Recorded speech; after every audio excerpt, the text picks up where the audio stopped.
ఓం శ్రీ సాయిరామ్. గురుదేవ దత్త. శ్రీ షిరిడి సాయిబాబా వారి జీవిత చరిత్ర. శ్రీ షిరిడి సాయిబాబా వారి దినచర్య.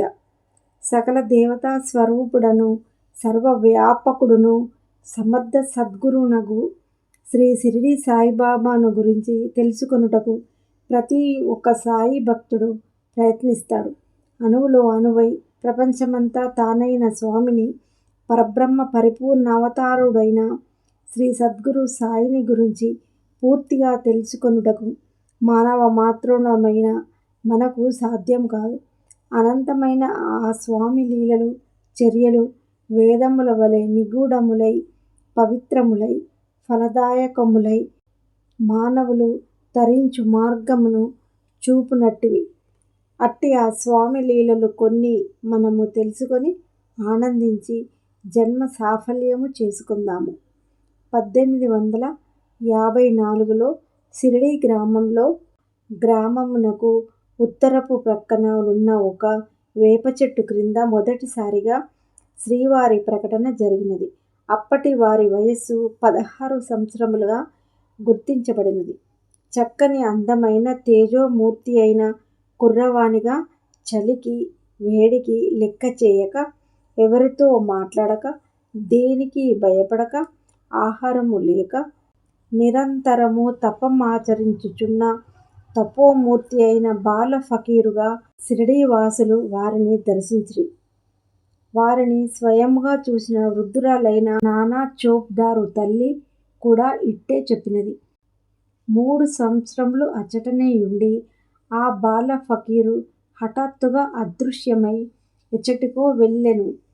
1858వ సంవత్సరంలో ఔరంగాబాదు జిల్లాలోని ధూప్ గ్రామము దగ్గర ఒక మామిడి చెట్టు క్రింద తలపై టోపీతో, పొడవాటి చొక్కా ధరించి, సంకలో సటాకా అనగా ఇనుపచువ్వ పెట్టుకొని వారి రూపును చాంద్ పాటిల్ అనునతను దర్శించుట జరిగినది.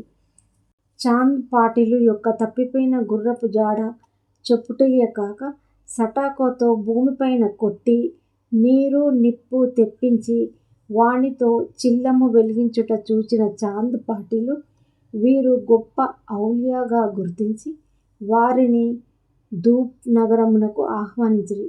అప్పుడే వారి లీలలు పంచభూతములను శాసించుటతో ప్రారంభమైనది. చాంద్ పాటిలు యొక్క చుట్టములో పెండ్లి బృందముతో బండ్లపైన బాబా షిరిడీ వచ్చిరి. బాబా షిరిడీ వచ్చుట ఇది రెండవసారి. ఖండోబా మందిరమునకు ముందు గల ఖాళీ స్థలములో ఆగిన ఆ పెండ్లివారి బండ్లలోని ఒక ఎద్దుల బండి నుంచి దిగుచున్న ఆ బాల ఫకీరును చూచిని ఆదరముగా "ఆయియే సాయి, దయచేయుము సాయి" అని ఆ ఖండోబా మందిర పూజారియగు భక్త మహల్సాపతి స్వాగతం పలికిరి. నామరహితుడైన భగవంతుడు సాయి అనే నామముతో నాటి నుండి సాయిబాబాగా పిలువబడినారు. సాయి అనగా పరమాత్ముడనియు, బాబా అనగా తండ్రి అనియు అర్థము. వారు షిరిడీలోనే స్థిరముగా నివాసం ఉన్నందున శ్రీ షిరిడి సాయిబాబాగా గుర్తించుట జరిగినది. సాయి అనే ఈ 2 అక్షరములు నామమే కలియుగ మానవులకు ఇహ పర సుఖములను ప్రసాదించి భవసాగరము దాటించు తారక మంత్రం అయినది. 1858 అనగా బాబా రెండవసారి షిరిడీ వచ్చినప్పటికి వారి వయసు 20 సంవత్సరములుగా గుర్తించబడినది కనుక వారి ప్రకటన అనగా పుట్టుక 1838వ సంవత్సరమై ఉండవచ్చు. 1918లో వారు దేహత్యాగము చేయునప్పటికీ వారి వయసు అనగా దేహముతో 80 సంవత్సరములు. 1858లో వారు రెండవసారి షిరిడీ వచ్చినప్పటికీ 1918లో అనగా వారు దేహత్యాగము చేయు వరకు, మహాసమాధి చెందు వరకు 60 సంవత్సరములు షిరిడీలోనే యుండిరి. ఒకసారి ధాలియా కోర్టు వారికి సాక్ష్యం ఇచ్చుటతో బాబా తన వయసు 1,00,000 సంవత్సరములని చెప్పినారు.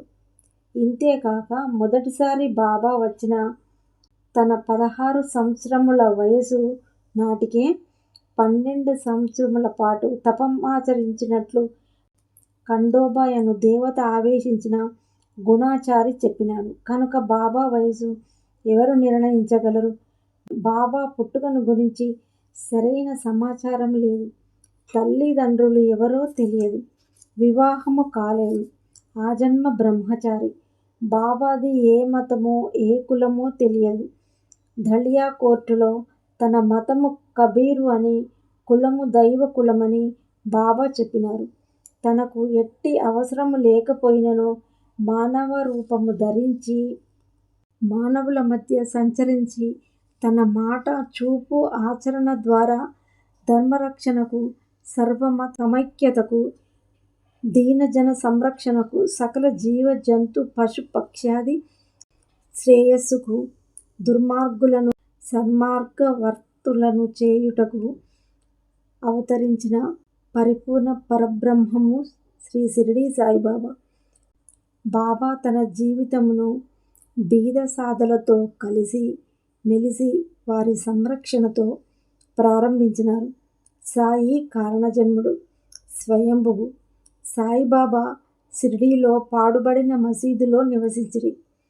దానికి ద్వారకామయి అని పేరు ఇడిరి. ఈ మసీదుకు రాక పూర్వము తకియా అనగా రచ్చ మరియు మారుతి ఆలయమునందు ఇతర సాధువులతో కలిసి నివసించిరి. భక్తులు బాబాను ఈ మసీదులోనే దర్శించేవారు. మొదటి రోజుల్లో భక్తి మహల్సాపతి, అప్పాజోగ్లే, కాశీరాంలు మాత్రమే బాబా వద్దకు వస్తూ ఉండేవారు. బాబా ద్వారకామయి ముందు ఖాళీ జాగాలో తులసి వనమును పెంచిరి. ప్రప్రథమముగా షిరిడీ ప్రజలు బాబాను పిచ్చి ఫకీరుగా భావించినారు. సాయిబాబా అప్పుడప్పుడు తనలో తానే ఏదో మాట్లాడుకొనుచుండేవారు. అది ఎవ్వరికీ అర్థమయ్యేది కాదు. ఒక్కొక్కప్పుడు కోపంగా ఉండేవారు. కేకలు వేస్తూ ఉండేవారు. ఆ సమయంలో వారి దగ్గరకు వెళ్ళుటకు భక్తులు భయపడేవారు. వారి చర్యలు అగమ్య గోచరములు. యవ్వనమందు బాబా తల వెంట్రుకలు కత్తిరించక పెంచేవారు. పహిల్వాన్ వలె దుస్తులు వేసుకునేవారు. మొట్టమొదట ఆకుపచ్చ జుబ్బా ధరించేవారు. షిరిడీలో మొహియుద్దీన్ తంబోళి అనునతను తరచుగా కుస్తీ పోటీలు పట్టేవాడు. బాబా అతనితో కుస్తీ పట్టి అందులో ఓడిపోవుటచే బాబా తను ధరించు దుస్తులు, నివసించు రీతులు మార్చుకొనినారు. అప్పటి నుండి తలకు గుడ్డ కట్టుకొనుట ప్రారంభించినారు. కొంతకాలమునకు తంబోళితో పరివర్తన వచ్చి సాత్విక స్వభావుడై షిరిడీ విడిచి వెళ్ళి ఒక దర్గా దగ్గర కుటీరములో నివసించుచున్నాడు. బాబా అలా ఓడిపోవుట తంబోలిని కరుణించుటకై ఉండవచ్చును. ఈ మానవుల భౌతికమైన బలము కంటే ఆధ్యాత్మిక సంపదయే ముఖ్యమని, అది తనకు యున్నదనియు నిరూపించినారు సాయి. కానీ పై సంఘటనకు భిన్నముగా ఈ క్రింది విధముగా తెలియజేయుచున్నది. షిరిడీలో కుస్తీ పోటీలు జరుగుచుండేవి. కానీ తంబోలి మాత్రం కుస్తీ పట్టేవాడు కాదు, తమాషాలు చేసేవాడు. ఒకరోజు తంబోలి బాబా వద్దకు వచ్చి కుస్తీలో బాబాను ఓడినట్లు వ్రాసి ఇమ్మని కోరినాడు. బాబా ఒక కాగితంపై నేను ఓడాను అని వ్రాసి ఇచ్చినాడు. తంబోలి ఆ కాగితమును తన ఇంటికి తీసుకువెళ్ళి తన భార్యకు ఇయ్యగా ఆమె కాగితమును చదివి నవ్వి తిరిగి ఆ కాగితమును తంబోలికి ఇచ్చినది. తంబోలి ఆ కాగితమును చదివి అది తన వ్రాతగా ఉండుట, క్రింద తన సంతకము ఉండుట చూసి ఈ లీలకు అతను ఆశ్చర్యపడి బాబా వద్దకు వెళ్ళి శరణు వేడినాడు అని చెప్పబడినది. బాబా లంగోటు బిగించుకొని, పొడవైన చొక్కా తొడుక్కొని, నెత్తిపైన గుడ్డ కట్టుకునేవారు. ఎప్పుడూ తెల్లని వస్త్రములే ధరించేవారు. తలపై గుడ్డ జడవలె ఎడమ చెవి పైనుంచి వెనుకకు వేలాడేటట్లుగా వేసుకునేవారు. గోనె అనగా పట్ట ముక్కపైనే మసీదులో ఈశాన్య మూలన పడుకునేవారు. 1890 వరకు బాబా కాలికి గజ్జె కట్టి తకియాలో ఇతర ఫకీరులతో కలిసి నాట్యం చేసి భక్తి పాటలు పాడేవారు. బాబా ఎప్పుడునూ పగటివేళ పడుకునేవారు కాదు, కూర్చొని ఉండేవారు. భక్తులు రాగానే ఒక్కసారి వారి వంక చూసేవారు. సాయిబాబా జనులతో కలిసి మెలిసి ఉండేవారు. అడిగినప్పుడు మాత్రమే జవాబు చెప్పేవారు. మితభాషి. మొదట్లో దినమంతయు వేప చెట్టు నీడయందు, అదే ఇప్పటి గురుస్థానము. ఊరి వెలుపల ఉన్న కాలువ ఒడ్డున తుమ్మ చెట్ల నీడయందు కూర్చునేవారు. సాయంకాలము పచారు చేయుట గాని, నీమ్గాం వెళ్ళుట గాని చేసేవారు. బాబా షిరిడీ వచ్చిన మొదటి రోజుల్లో నీమ్గాంలో డెంగ్లే ఇంటికి, రహతాలో దౌలత్ షా కుషాల్ చాంద్ అనే భక్తుని ఇంటికి వెళ్ళి వచ్చేవారు. నీమ్గాంలో గాని రహతాలో గాని నిద్రించేవారు కాదు. దినమంతా బాబా చుట్టూ భక్తులుండేవారు. పిల్లలతో దినమంతా మాట్లాడేవారు. ఎత్తుకొని ముద్దు చేసేవారు. బాబాకు చిల్లము గొట్టము, పొగాకు, తంబిరేకు డబ్బా, పొడుగు చొక్కా, తలపైన గుడ్డ, సటాకా మాత్రమే ఉండేవి. గుడ్డలను వారముల తరబడి ఉతకకుండా ధరించేవాడు. 2-3 నెలలకొకసారి కఫ్నీ మార్చి పాతది ధునిలో వేసేవారు. కాశీనాథ్ అనే దర్జీని పిలిచి కఫ్నీ తెప్పించుకునేవారు. స్నానం చేసేటప్పుడు తప్ప కఫ్నీ లేకుండా ఎప్పుడూ ఉండేవారు కాదు. అప్పుడప్పుడు బాలా అనే మంగలి చేత తల నున్నగా గొరిగించుకునేవారు. మీసము కొసగా కత్తిరించుకునేవారు. చెప్పులు తొడిగేవారు కాదు. లెండి తోటకు వెళ్ళేటప్పుడు అనగా ఉదయము 9:30కు మాత్రం బాబా పాదరక్షలు తొడిగేవారు. చిల్లము తాను పీల్చి ఇతర భక్తులకు ఇచ్చేవారు. ఆ చిల్లము పీల్చిన భక్తులు ఆరోగ్యవంతులగుచుండిరి. కాశీరాం అనే భక్తుడు చిల్లము గొట్టమునకు పొగాకు, ధునిలో వేయుటకు కట్టెలు ఇస్తుండేవాడు. బాబా ధునిలో చేయి పెట్టినప్పటి నుండి బాగోజీ అనే కుష్ఠరోగి ప్రతిరోజు ఉదయము 7:30 బాబా చేతికి నెయ్యి మర్దించి దానిపై ఆకు వేసి కట్టు కట్టేవాడు. కాలిన గాయము తగ్గినా బాబా దేహత్యాగమగు వరకు బాగోజీ చేత కట్టు కట్టించుకుంటూనే ఉండేవారు. రాను రాను బాబా దినచర్యలో కొంత మార్పు వచ్చినది.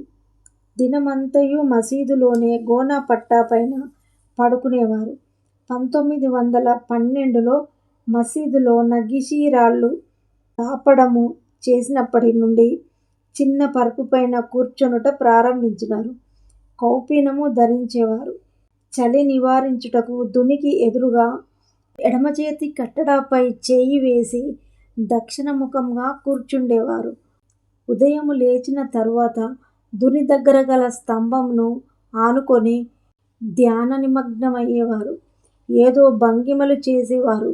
తన చేతులు వేళ్ళు చిత్ర విచిత్రంగా కదిలిస్తూ హక్ అనగా పరమాత్మ అనే పదమును ఉచ్చరించేవారు.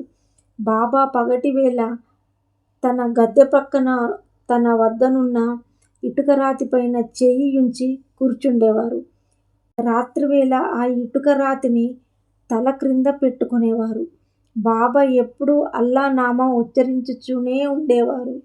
ఉదయము 9:30 ప్రాంతములో, మధ్యాహ్నము, సాయంత్రము 5 ప్రాంతములో లెండి తోట వైపు గాని, చావడి వైపు గాని పచారు చేయుచుండేవారు. బాబాకు అన్ని భాషలు తెలిసినప్పటికీ మరాఠీ భాషలోనే మాట్లాడేవారు. శ్యామ స్కూలు టీచరుగా పనిచేస్తూ మసీదుకు ఎదురుగాయున్న తన స్కూలులో రాత్రిళ్ళు నిద్రించేవారు. మసీదులో రాత్రిళ్ళు హిందీ, ఇంగ్లీషు భాషలలో ఎవరో మాట్లాడుతున్నట్టు వినిపించేది. బాబా ఒక్కరే ఉండేవారు. బాబా కొందరి భక్తుల తలపైన తన హస్తము నుంచేవారు. కొందరిని వీపుపైన తట్టేవారు. కొందరిని వారి వాక్కుతోనే ఆశీర్వదించేవారు. కొందరిని వారి చూపుతో ఆనందపరిచేవారు. ఆయా భక్తులు తమ తమ యోగ్యతలను బట్టి బాబా యొక్క స్పర్శ, వాక్కు, చూపుతో ఫలితము పొందేవారు. బాబాను భక్తులు పూలతో పూజించేవారు. ప్రస్తుతము బూటి అనగా బుట్టి అను కోటీశ్వరుడు నిర్మించిన సమాధి మందిర స్థానమున ప్రథమమున బాబా చదును చేసి రహతా నుంచి బంతి, గన్నేరు, నిత్య మల్లె మొక్కలు మొదలగునవి తెచ్చి ఇచ్చట పూల తోట పెంచినారు. వామన్ తాత్య అనే కుమ్మరి భక్తుడు సాయికి రోజు 2 కాల్చని కుండలు ఇచ్చేవాడు.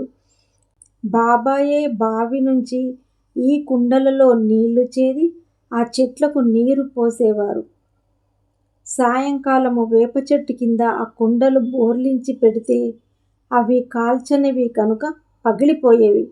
వామన్ తాత్య మరుసటి రోజు ఇంకా 2 కుండలు తెచ్చి ఇచ్చేవాడు. అచట బాబా కృషి వలన పూలతోట అభివృద్ధి చెందినది. ఈ విధముగా 3 సంవత్సరములు మాత్రమే జరిగినది. 1858లో రెండవసారి షిరిడీ వచ్చిన తర్వాత బాబాను చూచి చూడగానే బాబాలోని భక్తితత్వమును గురించి త్రికరణ శుద్ధిగా బాబాకు అంకితమైన సద్భక్తులు శ్రీ భక్త మహల్సాపతి శ్రీమతి బాయాజీ బాయి మాత్రమే. బాబా షిరిడీ వచ్చిన మొదటిలోనే తాత్యా కోతే పాటిలు తల్లి బాయాజీ బాయి రొట్టె, కూర చేసి అవి గంపలో పెట్టి ఆ గంపను తన తలపైన పెట్టుకొని మధ్యాహ్నము 12 గంటలకు బాబా ఎచటయున్నది వెతికి చివరకు అడవిలో బాబా తపస్సు అనగా సమాధి స్థితిలో యున్న బాబా చోటకు పోయి బాబాకు భోజనము బలవంతము చేసి తినిపించిన తరువాతనే ఆమె భుజించేటిది. కొంతకాలము తర్వాత బాబా అడవికి పోవుట మాని మసీదులోనే కూర్చుండి భోజనము చేసేవారు. ఆమె చనిపోయేంత వరకు బాబా భోజనము చేశాడని తెలిసి తరువాతనే ఆమె భోజనం చేసేది. బాబా కాఫీ, టీలు వంటివి తాగేవారు కాదు. సాయిబాబాకు షిరిడీలో మొట్టమొదటిసారిగా భిక్ష పెట్టినది అమీన్ బాయి అనే ముస్లిం భక్తుడు. బాబా ప్రతి నిత్యము మధ్యాహ్నము 12 గంటలకు సుఖారాం షేల్కే, నందు మార్వాడి, గణపతిరావు కోతే, బయాజా మామి, వామన్ గోండ్కర్ అను 5 ఇండ్లలో భిక్ష చేసేవారు. బాబా ఒక చేతితో తంబిరేకు డొక్కు, ఇంకొక చేతితో గుడ్డ జోలె వలె పట్టుకొని భిక్షకు పోయేవారు. ఇండ్ల వద్ద భిక్షకుని వలె నిలిచి అక్కా రొట్టె ముక్క పెట్టు అనుచు దానిని అందుకొనుటకు చేయి చాచేవారు. అన్నము, రొట్టెలు మొదలగునవి జోలెలో వేసుకునేవారు. పలుచని పదార్థములు పులుసు, మజ్జిగ, కూర మొదలగునవి డొక్కులో పోసుకునేవారు. భిక్ష నుండి తిరిగి వచ్చిన తరువాత ఒక రొట్టె, కొద్దిగా అన్నము ధునిలో ఆహుతి వేసేవారు. ఈ భిక్షలో దొరికిన పదార్థములన్నీయూ మసీదులో ఒక మట్టి పాత్రలో పోసేవారు. మసీదు తుడిచి శుభ్రం చేయు స్త్రీ 10-12 రొట్టె ముక్కలు తీసుకొనుచుండేది. కుక్కలు, పిల్లులు, కాకులు విచ్చలవిడిగా తినుచుండగా వానితో కలిసి బాబా కూడా తినేవారు. బాబా రుచులకాశించి ఎరుగరు. బూటీ వంటి కోటీశ్వరులు ప్రక్కన ఉన్నను భక్తులు ప్రేమతో పంచభక్ష పరమాన్నములు తెచ్చి వారి ముందు ఉంచినను వానికాశించక భిక్ష అన్నమునే వారు భుజించెడివారు. బాబా మొదట 15 సంవత్సరములు ప్రతిరోజు 4 సార్లు భిక్ష చేసేవారు. తరువాత ఒకసారి చేసేవారు. బాబా నడవలేకపోయినప్పుడు కూడా భక్తులను పట్టుకొని భిక్షకు మరియు లెండి తోటకు వెళ్ళేవారు. సాయిబాబా తన జీవితకాలం అంతయు ఈ విధముగా ఆచరణ ద్వారా చూపి గృహస్థుడైనను అన్నదానము చేయవలెనని వారి విధిని వారికి విజ్ఞప్తి చేసిరి. ప్రతినిత్యము మనము చేయు పంచ మహాపాపములు తొలగించుకొనుటకు పంచయజ్ఞములు చేయవలెను. అతిథేయులకు భోజన సత్కారము చేయుట ఈ పంచయజ్ఞములలో ఒకటి. బాబా మసీదులో నేలపై గోనెపరిచి దానిపై తిరగలియుంచి చేటలో గోధుమలు పోసి కఫ్నీ చేతులు పైకెత్తి పిడికెల చొప్పున గోధుమలు వేయుచు విసిరెడివారు. ఆ గోధుమ పిండితో రొట్టెలు చేసేవారు. లక్ష్మీబాయి షిండే పంపే రొట్టె అనగా బాబా భిక్షాటన చేస్తూనే బాబా తినగా మిగిలినది రాధాకృష్ణమాయికి పంపేవారు. బాబా తాంబూలము రాత్రి పగలు వేసుకునేవారు. కొంతకాలం తర్వాత ఈ తాంబూలము రాధాకృష్ణమాయి సిద్ధం చేసేది. తాంబూలము వేసుకున్న తర్వాత బాబా ఎక్కువగా మంచినీరు త్రాగేవారు. మధ్యాహ్నం భోజనం తర్వాత బాబా తాంబూలము వేసుకొని కొంతసేపు ప్రశాంతముగా గడిపేవారు. ఓం శ్రీ సాయినాథాయ నమః. గురుదేవ దత్త దత్త దత్త.